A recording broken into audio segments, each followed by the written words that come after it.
నేను ఒకే విషయం గురించి మాట్లాడతాను, ఎందుకంటే పెద్దలు చాలా చెప్పారు కాబట్టి. బిజినెస్ జిహాద్. మన వ్యాపారాలు మన చేతుల్లో లేవు. వైట్ కాలర్ ఉద్యోగాలకు హిందువులు అలవాటు పడ్డారు. 9 to 5 ఏసీ రూమ్ లో కూర్చొని సంపాదించుకొని వచ్చి సాయంత్రం అయిందంటే పకోడీ కొనేటోడెవడు, పెళ్ళానికి మల్లెపూలు కొంటున్నాం ఆ పూలు కొనేటోడెవడు, లేకపోతే కూరగాయలు కొనేటోడెవడు, వాటిని మురికి నీళ్ళల్లో ముంచిండా మూత్రంలో ముంచిండా చూడకుండా తీసుకొని పోయి వాడి చేతిలో డబ్బులు పెడుతున్నాం.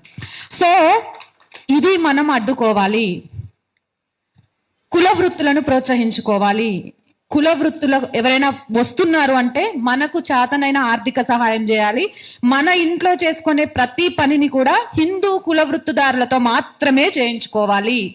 మీరు అది చేయగలిగితే ఈ జిహాదుల గురించి మాట్లాడుకోవాల్సిన అవసరం ఉండదు. ఆర్థికంగా వాళ్ళకు కావాల్సిన నిధులు లేకపోతే ఎవ్వరూ ఏమీ చేయలేవరు.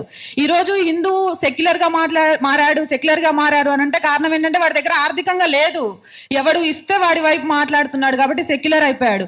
అదే వాళ్ళు ఆర్థికంగా సస్టైన్ అయ్యి ఆర్థికంగా ఇటువైపు పడిపోతే ఖచ్చితంగా సమస్య మూలం మీద కొట్టొచ్చు.